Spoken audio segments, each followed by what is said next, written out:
that I'm blessed. It's a few L's and millions, so turn that loss to a check. Welcome to the show, and for those of you that don't know Chad Lubben, I will tell you that Chad was the greatest coach that I've had with the core training.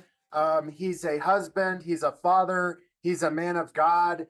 He is an incredible leader, and when I think of a couple of words to describe Chad, I think of salt of the earth, I think foot soldier, I think true leader that leads by example. And man, it's such a blessing to have you in my life, to be able to call you a friend, to have been able to learn from you. And I know you've got a lot of exciting things going on in your life and a big transition recently that I'd love to talk about. So, my man, welcome to the show. Thanks for being here. Man. Well, thank you for having me on. I guess I didn't know we were live, but I would have said the same things live that I just said to you anyway. So same. Yeah, live, we're recording, and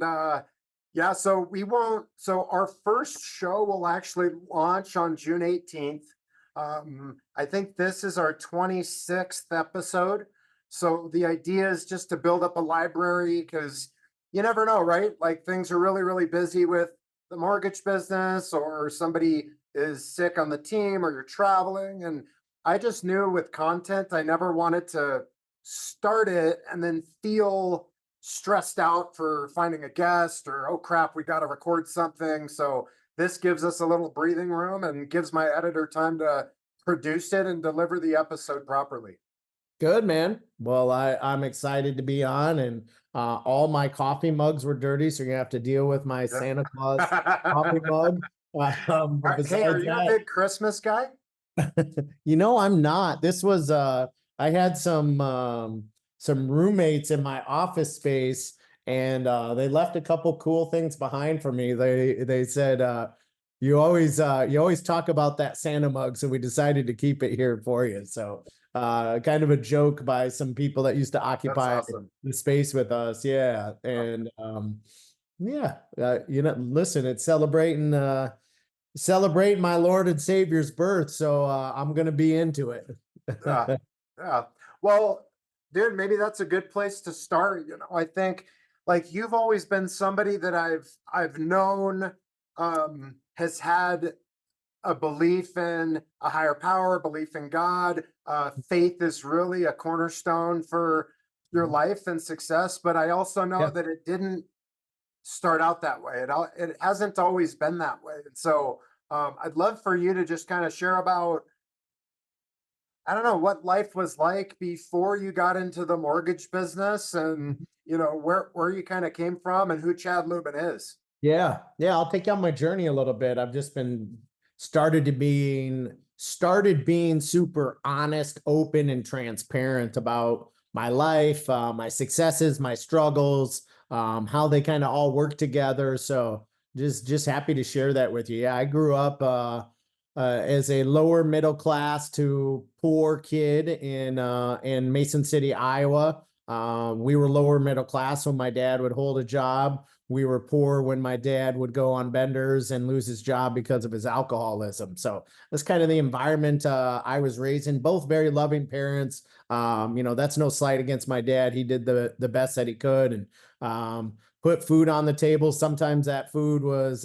government cheese and powdered milk. So I always say, whenever I don't want to make calls or prospect for the mortgage business, I just think about powdered milk on my cereal, and that I'm going back to that, and I'll work really hard. So that's kind of how I was raised. Had a good group of friends, went through high school, decent athlete, good football player, good baseball player, played baseball through college.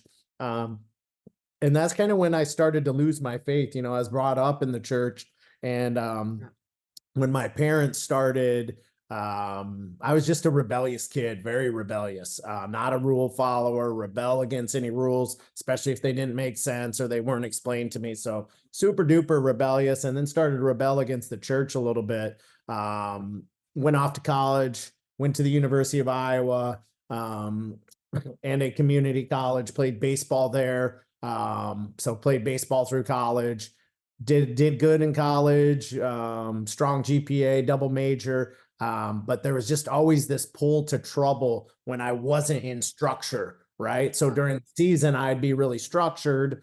I worked 20 hours a week. I played baseball and a double major, right? And graduated with a good GPA, like I said. But when I was out of season or stopped working, out of structure, white things in my calendar, white space in my calendar equaled white things up my nose, right? So just very, very rebellious, got into drugs, sold drugs, finished college, got my first job, and then I got clipped selling drugs.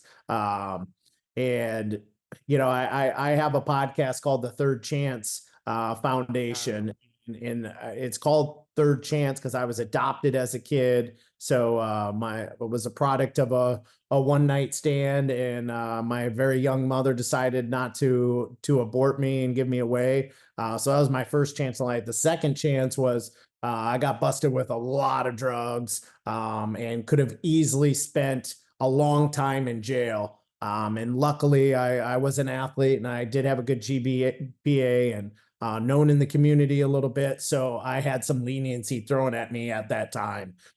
So super grateful for that. That was my second chance, right? So went off, moved to Chicago, got in the mortgage business, right? So How did then you, what's that? were you recruited into the business, or how did you find the mortgage Yeah, the business? business found me. I didn't find the mortgage business. I had I could always get tons of job interviews and get interviews for the best jobs out there, and would get to the end and then they'd see the felony drug arrest, right? It was never a charge, but it was arrest because I was arrested for felony drug possession, and just could never get a job, right? So back in 2002, if even if you had a criminal record, you didn't need a mortgage license, right? And they were throwing out base salaries and good paying commission. So I just took a chance at it. It was really the only job I could get, if I'm being honest with you, Derek. Dude, so I'm curious. So you grew up in a family with a father that, did you say he was an alcoholic, or just Alcoholic. alcoholic father? Yep. What was that like? Like, you know, I watched my parents go through a divorce, and I think at the time I was in my teens, and I said to myself, hey, life happens, and that's the way it is. And but it wasn't until later that I realized how much that had affected me and how it Yeah. affected my brother. And what is it from growing up in that environment? Because it's something that led you to maybe a similar path, a dark path where you got involved with drug use and you were selling drugs, but ultimately you've made this remarkable, I mean, dude, like an incredible turnaround where you've overcome that. Now you're leading this amazing life. Mhm. But how do you think that impacted you being raised by a father that was an alcoholic? I think I was always fighting for his approval because I couldn't get his attention, right? My dad was, you hear alcoholics, you think of like an abusive, out of control man. My dad was very loving, very peaceful. There was every once in a while where he'd be off his rocker and yell and scream and get a little violent. We got into a few fist fights as I got older, but never abusive to me as a kid, besides the normal, spankings with a belt that we all got back then, right? That isn't allowed now, but those were pretty regular. But It's not allowed now. I guess not. I threaten my girls with it all the time. It just never happens. They're like, "Daddy, that's child abuse now." I'm like, Yeah. "All right, I guess." Run it from your iPad. Yeah. Right? So, I lived in this world of my mom is super duper, don't take any risk, and that's not for us, and that special life's not for you. I was a pretty accomplished baseball player, and I always remember her saying like, well, don't bank your college on getting a scholarship, and you're definitely not going pro. That's not for us. You got to have a backup plan instead of hey, go after it, and we believe in you, and go get it. So I lived with that on one side, and then I lived with always trying to do things to seek my dad's approval, right? So good things can come of that. That's where the strong GPA got from, because he came from, because he wanted that, right? That's where the excelling in athletics came from. And I shouldn't say excelling, but you know, being a good athlete and being on a good team, being a good teammate, and being able to get a college scholarship to play baseball, right? Those were all things where I was trying to seek his attention. So definitely good things came from it. Huh. Right. But when you keep chasing and chasing and chasing, and it's never good enough of what you accomplish, no matter where you get to, then when you get to that finish line, it's a very dark and empty place. Right. Huh. So as I look back, and to answer your question, It's never ending. What's that? It's never ending, right? Like It's a never ending cycle that you think when you get there, there's going to be a parade and confetti and everything in your life is going to be great. And it's not. So when I would have that realization that I got to a goal that I wanted and nothing came of it, and I didn't get my father's attention, and I didn't get the love that I wanted from my parents, who, by the way, neither of them ever told me they loved me until I was like 19, 20, right? And gone out of the house. So we didn't have that loving environment. So I think it affected me by always trying to chase his approval and never receiving it. And it's not that it was, hey, you're doing terrible. It was just never praise. I was always looking for the praise, right? So then when I would get there, that's when my own alcohol abuse and definitely the drug abuse would come in. So it was like this deep, dark depression once I got to what I thought was the top of the mountain, and not having it feel and seem like I thought it would, then I would slide down that mountain very fast. Dude, so what is it like with your girls now? Are you someone that holds back praise for a particular reason, or are you somebody that really praises them for everything? Or have you found a balance where it's like you're not just throwing out praise for no good reason, but you're still showing love and praise so that they won't end up, you know, maybe seeking it like you did? But then the flip side of that is like, it's not all bad, because it ultimately ended up leading you to find something that would fulfill you. Yeah. So let me finish just a couple things and then I'll get to that. So, you know, when I got in the mortgage business, I started having success. I owned a company. By the time I was 24, owned my own mortgage brokerage. That was in 2004. And we know what happened in 07 and 08, right? So I was running and gunning, still seeking that approval, right? I had a great income, but I was spending money quicker, you know, and I was making $300,000-$400,000 a year as a 24-year-old kid. I was running and gunning, and it looked sexy on the outside, but it wasn't enough for me, right? And then my dad passed away right during that time.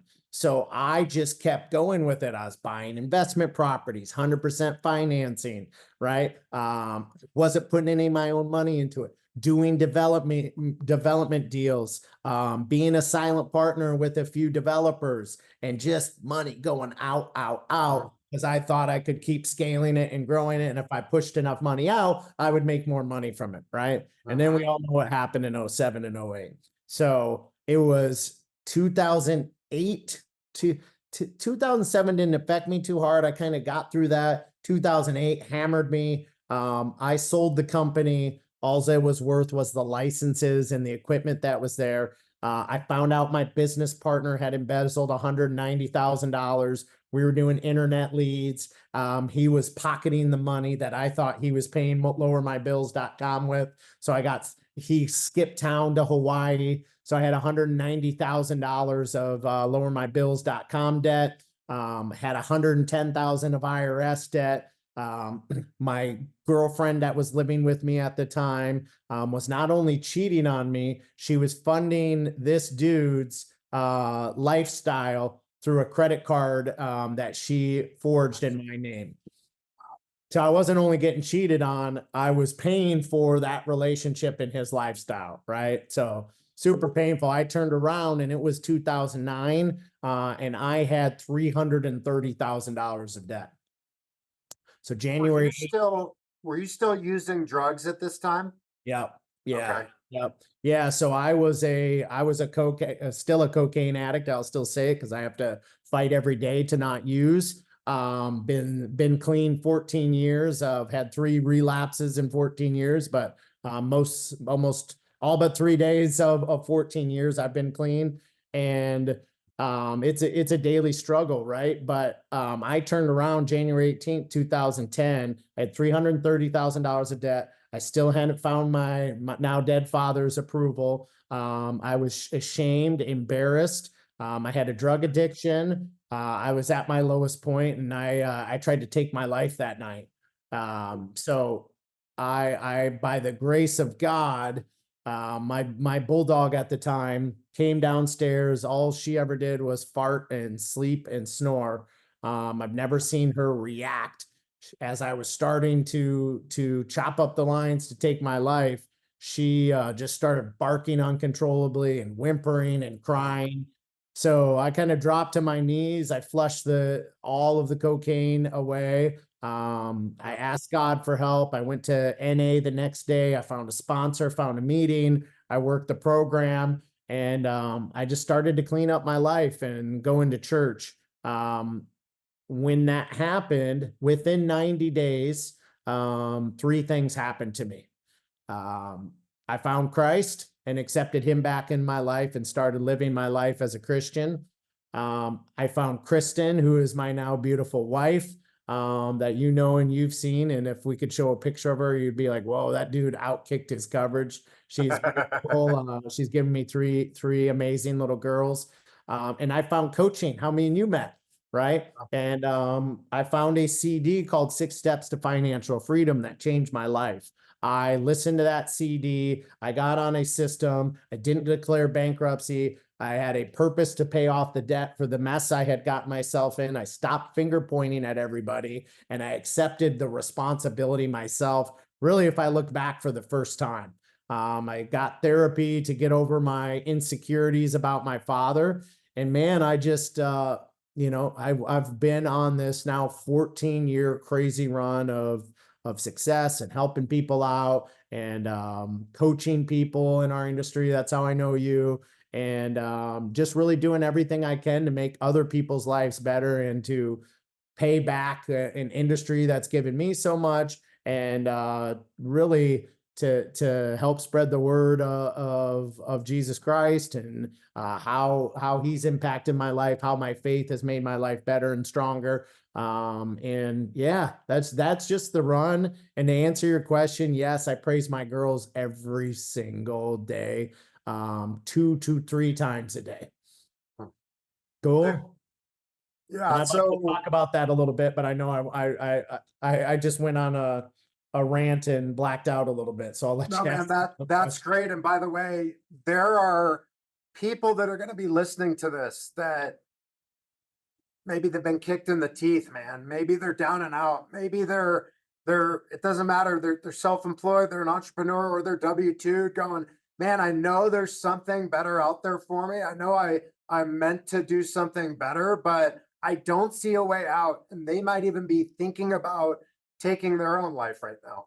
Yeah, And I I was there. think I'm so glad you shared that story, man. And it's ironic because, I feel like you and I are kind of cut from the same cloth. And my story is very similar, but take out cocaine and insert heroin. And I think that there's always a way out. It's just a matter of continuing to find that way out. And I think, as men, it's difficult, right? Because it is perceived as weak to ask for help. And I think that sometimes it's okay to ask for help and to be open to receiving help from somebody else or from even God or higher power. Yeah, I mean, there's so much truth in that, and I think that's why we have bonded and have the relationship we do, is we both had those struggles. So I agree. I think our generation, I'm starting to see this change, right? I'm starting to see parents. I applauded a young father. His son is in my daughter's class, right? And I heard him say to his son, "It's okay to cry. You can tell me your feelings. Daddy's your safe place. I'm here to talk to you."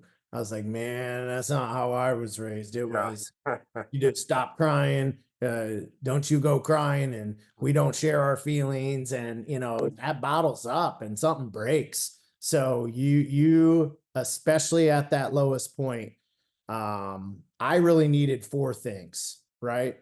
I call them the four F's. I needed fellowship and a community first. So I needed fellowship. I needed people around me that were going through what I was going through, right? Oh. Then I needed my faith, right? I had kept climbing up that ladder. I was in a hole of addiction, a hole of seeking someone's approval who wasn't even alive anymore. And if I really would have just asked my dad, I'm sure he would have been like, dude, I'm super proud of you, right? So I needed my faith. And the second I asked God for help, he was like, I'll throw down my rope. I kept climbing out of this ladder of this hole I was in, and I'd get to the top and I'd look up. I'm like, there's nobody there. Right. But the truth was, I didn't say, hey, I need a little help.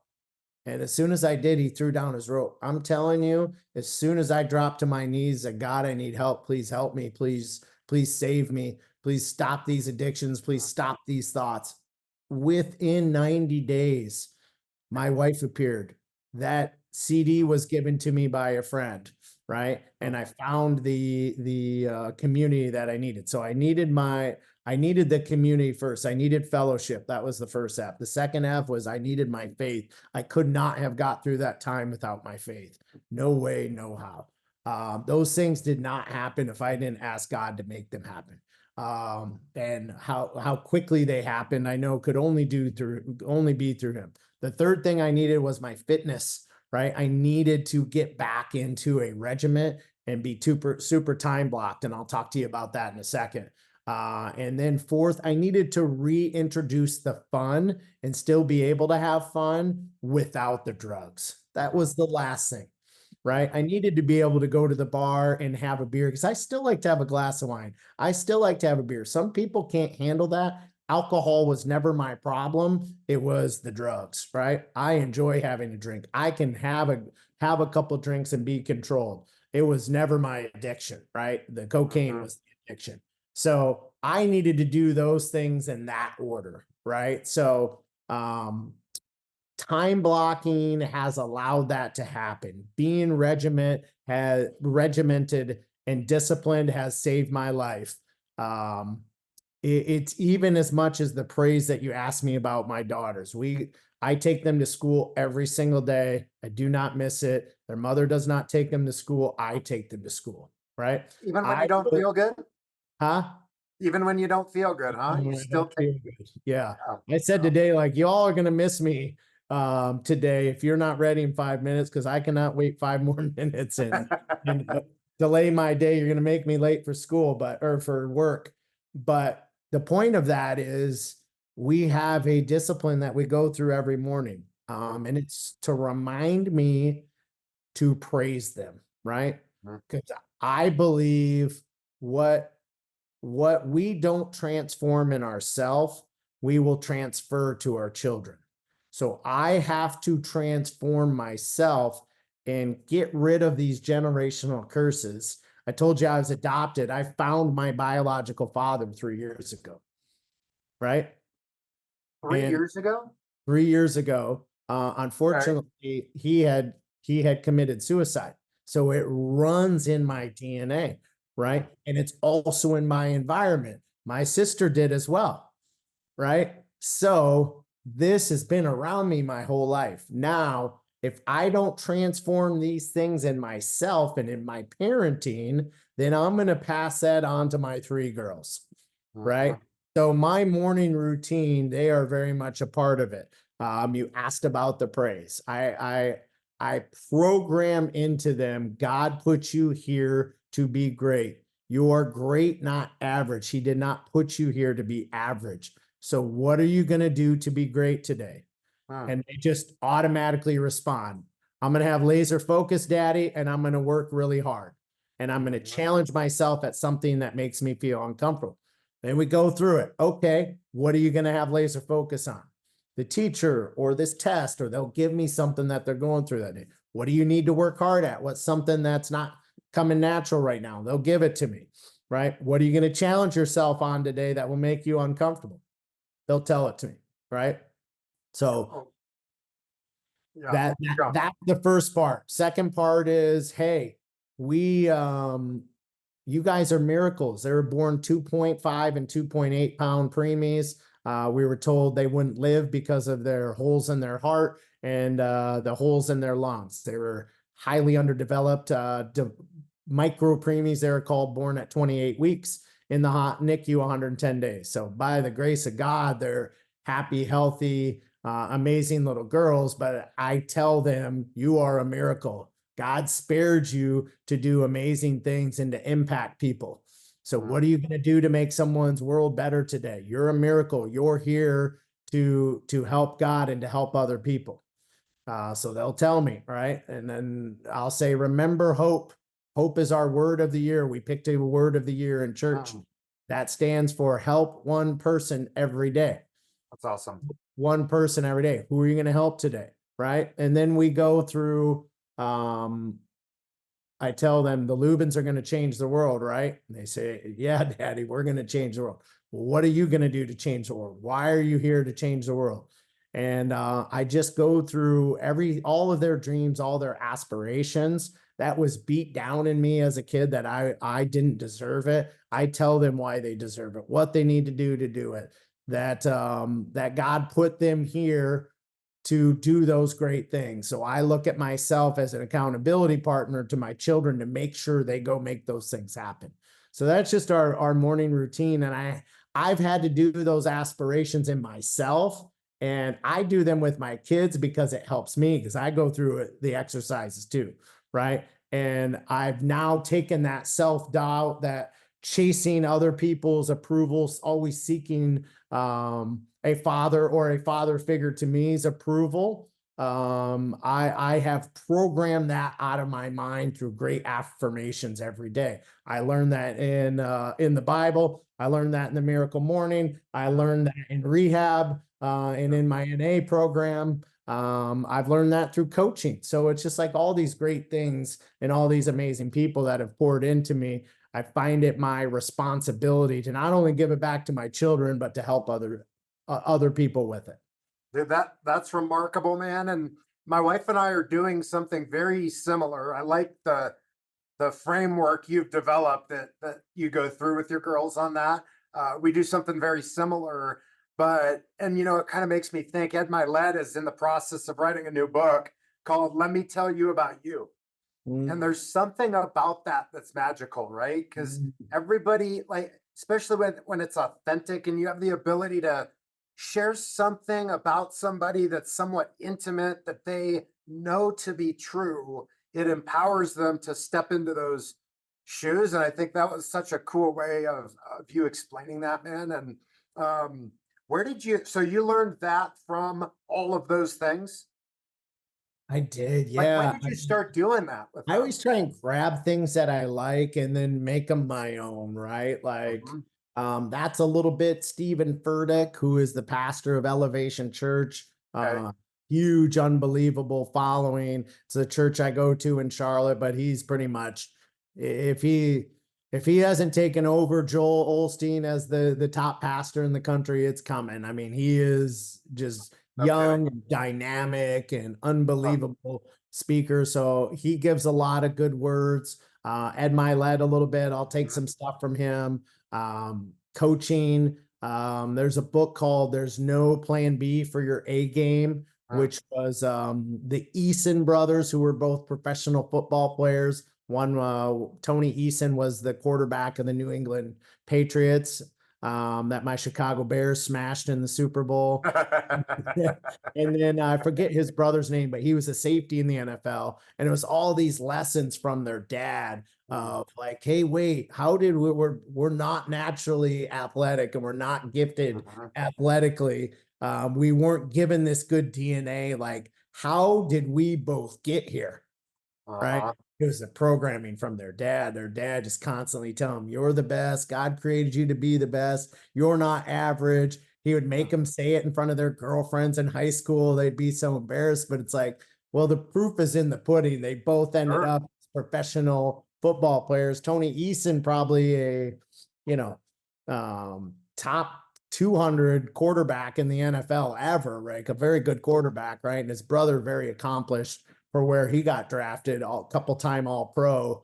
It's like, well, those things don't just happen by accident. There's other factors than your natural gifts, and it's all programming up here. So I think you can rewire faulty programming, which I've had. And I think you can create good programming in your children, even if there's some sort of developmental issue, right? Or some sort of disability, or I believe you can rewire that stuff. So what's your process for like when you take these little bits and pieces from different people or books or programs? For me, it's like working on creating a better memory. But when you hear something that's a nugget, are you writing that down? And, was this just a process over time where you accumulated these things and then said, okay, now's the time to sit down with my daughters and actually lay this out? Like, had you already crafted that, or did it start with just telling them that they're meant to be great, not average, and then it sort of snowballed and you added things in over time? So it's funny. I always try, and when I hear something, I look backwards first in myself. Like when I heard my pastor say, what you don't transform in yourself, you transfer. And I'm like, all right, what was transferred to me? No fault of my parents. They did. Like, I wouldn't be alive without my parents. So I hope I'm not coming off as like my parents were horrible people. They weren't. They were very good to me and gave me a house and, but there were some things transferred to me, and I'm sure their parents transferred it to them. Right. I didn't really know. I knew my grandma, the rest were dead by the time I was 6, 7 years old. So I didn't really know any of my grandparents. Right. But I know some things were transferred to them. Right. So it's like, okay, my grandparents had that. Right. My mom has it. And now I have it. Guess what? That's what we call a generational curse. Right. So how would I have been different, and how would I have reacted if something that I know was transferred to me was framed different, right?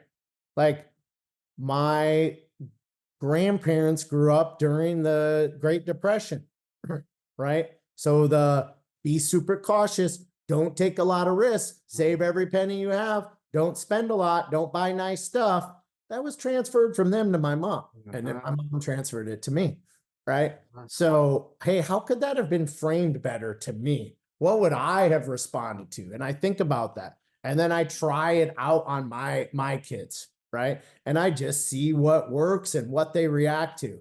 And, we go through kind of the same routine when we put them to bed. I say, what are 3 things that you're proud of about yourself today? What are 3 things you did great?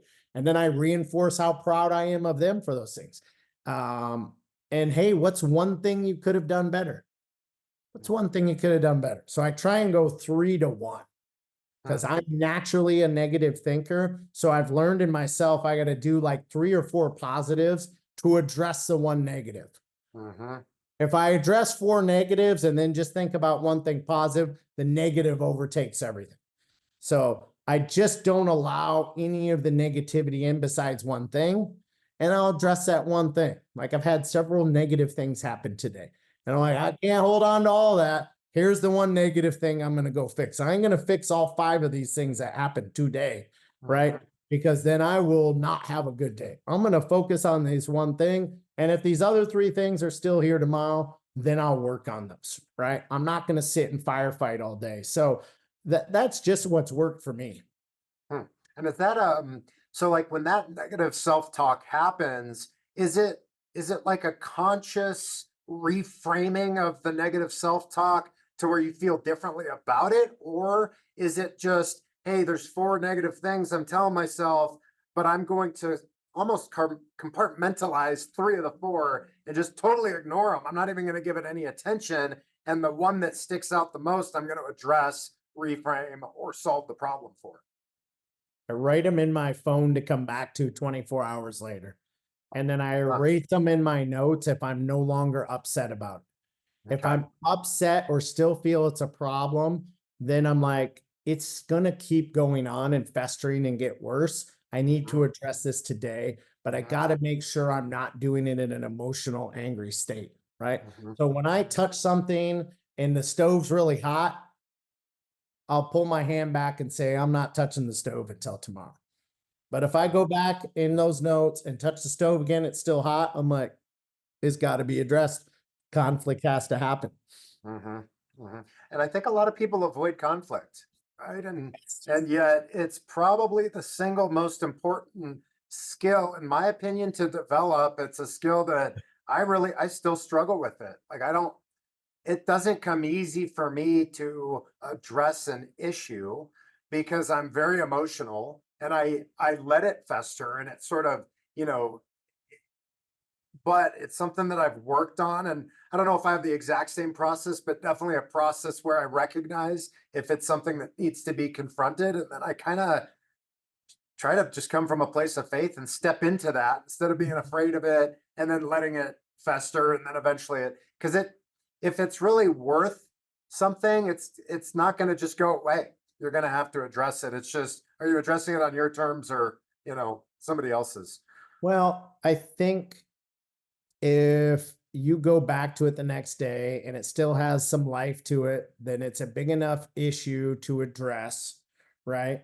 But if you don't address it that day and it goes much past 48 hours, it starts creating and building into something bigger than it actually is. And you never know where that's going to show up in your life and who you're going to take that out on, or if you keep burying stuff down, where it's going to show up, right? Like when I look back at what got me to the point to want to kill myself, I had a backpack on, right?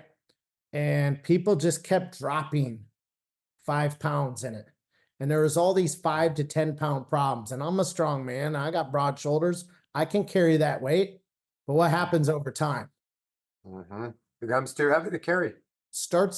Your back starts to get weaker, right? And it starts to get too heavy to carry. And then when someone drops in a 25-pound kettlebell, like, hey, the girl living with you is cheating on you and she forged your name on a credit card to fund this other dude's lifestyle, and you drop that in, boom, you fall backwards. It's too much weight to carry for one person, right? So all of those 5-pound weights, if you have good friends and a good support system, can be taken out. But most people decide just to keep them in and walk around with that weight instead of having the healthy conflict, instead of confiding in someone that they're struggling, instead of saying, hey man, I need your help. I'm really struggling with this. So I've got a couple questions for you. One of them is, I'm going to go back for a second to talk about Narcotics Anonymous and to talk about Jesus. In every 12-step program I'm aware of, but certainly I'm familiar with Narcotics Anonymous, there is this this idea where you have to be able to admit that you're an addict. And if I'm being super honest, it's always been something that I've struggled with. Even though I've had relief from taking that approach, I've also thought, man, okay, so is this like at some point I want to be able to move past it and maybe not acknowledge that that's who I am, because maybe I believe that's not actually who I am anymore. And so I'm wondering just your perspective on that, because I think, Narcotics Anonymous talks about how it's a spiritual, not religious program, right? And how we sought help through religion, psychiatry, and all these other methods, and nothing was ever good enough to Yeah. help us. But you're unique in the fact that you did find Jesus, but you have frame of reference with Narcotics Anonymous. And I'm just wondering how you position that in your head mentally, where it's like, you know, that this is who you have been, or maybe who you are, but do you Yeah. continue to re-emphasize that to yourself? Well, for me, a few things it's done, because I did not used to admit it. I would not say it. It was like, I'm trying to remember. I don't even know if it's been a full year since I started saying these things. My wife didn't even know I tried to kill myself until maybe a year and a half tops. Nobody knew, right? Just nobody knew. My best friends would never know. It all looked great on the outside. It wasn't. It was empty, right? So I've learned that by sharing my story and calling myself an addict, it does two things for me. Number one, it allows me to admit my weaknesses and that I still need guardrails in place so I don't do it. So an example would be, we just threw an event out in Las Vegas, right? I told you I've relapsed 3 times in 14 years, right? One of those, 2 out of those 3 times was in Las Vegas. So I was fearful about going out there, right? Especially without my wife, because she couldn't go, right? And admitting that I was an addict and telling my story allowed me to surround myself with good people and say, hey, here's my problem. Here's my weakness. This is my story. I think I'm good and I think I'm solid and I don't think I'll have any temptations, but I haven't been out to Vegas and not done it. So I need you to watch me a little bit and check in with me and just make sure I'm good, right? So I got a big suite with my partners. I had 2 of my very close friends keeping an eye on me, right? I went to a concert the last night because our event was done, and they're all calling me like, where are you? It's late. I'm like, I'm all good. I'm at a show. Here's everybody with me, right? It allowed me to admit it to my employees. And I brought my employees to that concert and just said, hey, stay around me. And I think I'm good, but just check in on me a couple times, right? And then it was an accountability thing that I can't let my employees down. So it's allowed me to put guardrails in my life for my weaknesses. That's the first thing it's done. The second thing it's done is allowed me to help others, right? People going through that struggle right now, they see me as all the way down at the end of the tunnel. I'm at the light, right? But if I admit that I was in their hole and back where they were, and I've been there and still am fearful about it and still know that's a weakness I have in my life and a disease that I have, it allows me to help them. They're much more open to my help. They're much more willing to converse with me. They're much more willing to reach out to me and take my advice on the help they need and look at me as an inspiration, not someone trying to tell them what to do.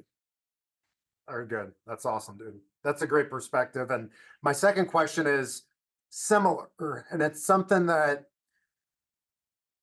what's the mental process you have when you know you want to be grateful for everything you have? You know that gratitude plays such a big role in just perspective. But how do you balance having gratitude for what you have while at the same time knowing it's not your full potential and reaching for more and being dissatisfied? It's like you're satisfied, but you're dissatisfied. Yeah, it's a great question. I have to be aware of obsessions with getting to the next level, right? So I have obsessed many times in my life to get to where I'm at and to have the success that I've had and to build the life that I have. And those obsessions have been great and helped me to get where I'm at. However, letting go of those obsessions, I know getting to the next level where I want to be at, I can't have those obsessions. What got me here won't get me there, right? So I think it was, oh gosh, I'm going to butcher the quote, but I know it's something like this. and is it Andrew Carnegie, right? Like, hey, I didn't become wealthy off of working really hard. I became wealthy off of helping other people get wealthy, right? So that's like, hey, if you help enough people, the rewards will come. I believe it's God's gift, right? If you help enough of my people, I will make sure you're taken care of and rewarded, right? I've just never seen anybody that really does that with a true Christian and giving heart. I've never seen them homeless, right? Yeah, no Never kidding. see them struggling financially. Maybe it happens and I don't know about it. I just always, maybe there is a struggle they have to go through, right? But eventually it always works out in their favor. And so many times it's, like my pastor, he's got this huge church, huge following. I know, gives back tens of millions of dollars a year. He can still bank a couple million himself and have this great life. People like that want to take shots at him, take shots at he makes too much money. I'm like, if he's the CEO of it and doing all of this and all these wonderful things, and he takes more off the top for himself, who cares as long as all these things are happening, right? So I've just seen so many people have that mindset and they go much farther than always being on the hamster wheel, always being on the rat race, putting all the work on your shoulders. It's just, I've done that. When I got my first million in the bank, I told you, like, that was one of the things that I thought my dad would be proud of, right? It was empty. It was one of the most miserable I've ever been. I'm like, this is it. There's no celebration. This is this lifelong goal, right? I wish I would have helped more people and got there a little slower instead of obsessing about a number, being cheap, holding it over my wife, not giving to charity like I do now, not being generous with it. It was miserable because I didn't help anyone besides myself, right? So I've just learned that things come better and quicker when you're super generous and you're giving of your time and you're giving of your experiences and you're giving your story and you're living your life by hope, helping one person every day. It's just my goal now when I wake up is to help at least one person. That's awesome, dude. So I know I want to cover a couple of things here, but one of the things I know is that the center of the disease of addiction is selfishness and self-centeredness. And of course, what you just talked about is the antithesis of that. And I know that to be true with you because I've gotten to experience it with your other coaching students and the impact you've had on other people. But do you have any tactics or tricks when you feel like, because I think that there's a part of being selfish that's actually beneficial to being selfless, right? In other words, sometimes you have to do things to make yourself better where the focus is on yourself in order to be able to give more to other people. And so when you find yourself in that place where like you're obsessing on something, it's self-centeredness at its finest. Is there something in particular you do now when you recognize that to get yourself out of that and to flip it to become selfless? Yeah, that's a great question, and you are so right. You can't take care of others if there's nothing left of you, right? So my selfishness is my morning routine. Like you can ask my family, I would blast them if they get up. I get up at 4:45 every day. It's because I have to wake up before my family.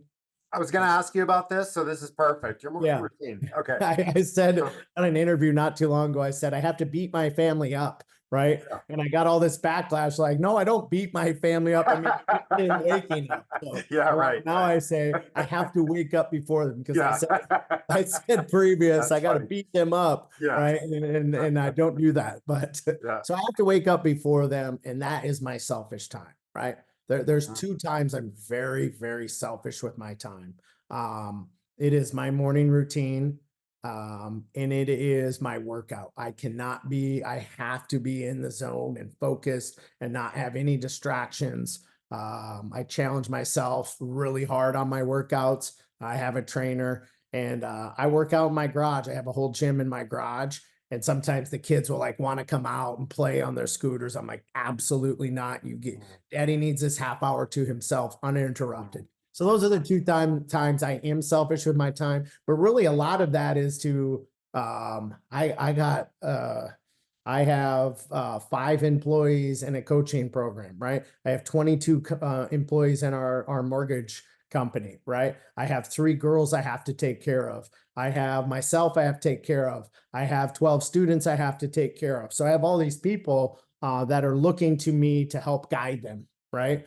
And if I'm not selfish with that time, they are getting what's left over me, not the best of me, right? So I got to go through that morning routine. Mine's the miracle morning. It's savers. It's silence for 10 minutes. It's affirmations. I have to speak the faulty programming out of my mind, right? I have visualization. I go through my phone. You can see I popped on right at the start time, right? Promise you, I was right on right when this started. It's because my alarm went off a minute before or 2 minutes before this. I was on the phone with the client right before this. So I get that 2-minute warning. That only happened because I visualized my day this morning and I set alarms in my calendar. So to do 2 things, to keep me time blocked and organized, but also when I did that this morning and thought about this time with you and put it in my alarm, I thought about the things I wanted to say today and I read through your questions and I was prepared because I did that visualization this morning. I think it's the most important thing that I do every day is the visualization. So the acronym is SAVERS. It's silence, it's affirmations, it's visualizations, it's exercise, right? I think too many people think of exercise as I have to go to the gym for an hour. No, you don't. You can do jumping jacks for 10 minutes. For sure. And that's better than doing nothing. Or you can do air squats for 5 minutes, right? Or you can do 10 push-ups, move your body in the morning, get it woken up. I read 10 pages every day. And then I scribe, which is my gratitude journal. So that's SAVERS. Silence, That's a great acronym. visualization, exercise, reading, and scribing. So that is my selfish time. So I can give the best of me, not what's left over of me. Yeah, dude, that's awesome. So what role do you feel, first of all, have you been doing visualization for a while? And you used an example of using visualization in your upcoming day, or maybe do you ever do it the night before? Or is that always the morning of? It's always the morning of for me. I used to do it the night before, and guess what would happen? You'd forget. I would stress in my sleep about the next day. Interesting. Okay. So I would start my Makes mind sense. like, what am I going to say to Derek tomorrow? What am I going to say on this podcast? So I'd get this anxiety and I wouldn't sleep well. And then I'd wake up with the same anxiety. So I'm like, man, I got to flip this. I used to look at my week at a glance on Fridays to prep my whole week for the next week. And then guess what started happening, Derek? Just overthinking, anxiety. Spend the whole weekend thinking about work, not being present with my family. So now it's like, whatever my day is when I walk in, and I know all the like super organized, super planners are cringing when I am saying this. It don't work for me. I get anxious and stressed and I'm not present with the people I love most. So I don't look too far ahead. And when I visualize, I do 2 things. I set the alarms and I use what's called a Mendi device. It's MENDI. It helps with breathing and meditation to force oxygen to your brain. And it shows a reading because it's a neurological feedback. It shows you on your phone how much oxygen is really in your brain. Okay. So that's allowed me to meditate and be at peace and be calm, and look at my day, no matter what of the days coming in a positive way. Are you also visualizing like what, maybe things that you want, goals, right? Like, is there a part in that visualization process each day, or is that a once a week, once a month thing where you're visualizing your future? Yeah, once a week on Wednesdays. I don't work out on Wednesdays. I work out Monday, Tuesday, Thursday, Friday, Saturday. So Wednesdays and Sundays, I don't work out. Sundays, I do nothing. Like I am completely with God and my family on those days, unless my wife has me doing chores around the house like she did for Mother's Day, which wasn't very fun. But Wednesdays, there's a packet. I keep looking over here because my goals and everything I want to accomplish in my life is right there. I come in early on Wednesdays and I look at that and I spend about 15 minutes visualizing what my future looks like. That's awesome, dude. That's awesome. All right, man. So you've made this this transition over the last year, where you've started your own coaching company called B Coaching, and I want you to talk about that a little bit. Yeah, so B Coaching and Consulting is right now a all sales, all entrepreneur coaching program. We just opened up some programs to outside of real estate and lending. We're all realtors and lenders, but we're opening up to other professions because we believe the principles that we teach are applicable for anyone that's a sales professional or an entrepreneur. We have 5 levels of coaching. So we just saw a need in the industry to train and empower the people getting in. And most of the other coaching that we look at, it was unaffordable to the new person coming into the industry, right? And those are the people that need it the most. So we wanted to have a coaching company that anyone could be a part of, number one. And we wanted to have a coaching company we couldn't outgrow. A lot of what we felt was our competition. We felt there was a ceiling to what you could achieve in that program and the lessons. And once you hit that ceiling, it just felt like you got pushed back down. So we wanted to create some new levels, some executive level coaching. So I'm going through our B4 program right now, right? So I have the coaching company that I have 6 partners in. I have my mortgage operation. There goes the balloons. I have my I have a development company, and then I'm starting a clothing line with my daughter. So I have these 4 different businesses that I'm passionate about and want to help in, and I need coaching from someone else that has ran multiple businesses. So my coach is Ben Wilson, and he's a real estate agent that has a real estate production team, has his own brokerage, has a real estate fund, does some not-for-profit stuff, coach in our program. So he runs about 4 businesses, right? And he's done it longer than I have and at a higher level than I have. So I need to watch and emulate someone that I want to be and have them teach me how they got there. So that's what we created through B Coaching and Consulting. That's awesome, man. Well, congratulations, man. I want to be respectful of your time. I have 1,000 more questions I could ask you, but maybe you'll have me back on. I would love to, man. I would love to. And that was super impactful for me. And I'm sure everyone listening to this as well. So dude, thanks again for your time, man. Great to see you, dude. And hey, I've said this before, but seriously, anytime you're out to Denver, and you need a place to stay, like, you're welcome at our home.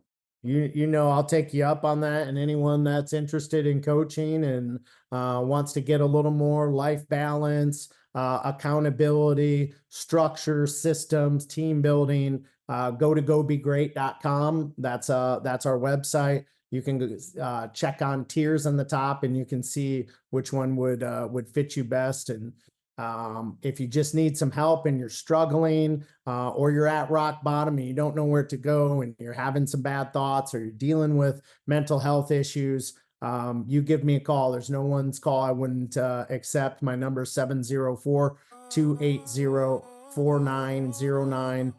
You can find me on Facebook, Chad Lubben, DM me, anything I can do to help anyone that might be struggling. I'm here to help you.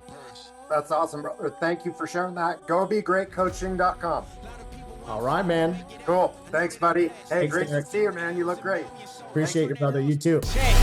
Every time that I see a limit, what? I push right past it. Don't care if you got here first, the one to win is the last one standing. Say my life is like luck, nah, I had to plan it. The way I work is out of this earth. I can feel the momentum. Need it all, no fractions. Dream it, then I gotta have it in the booth like Tom Cruise.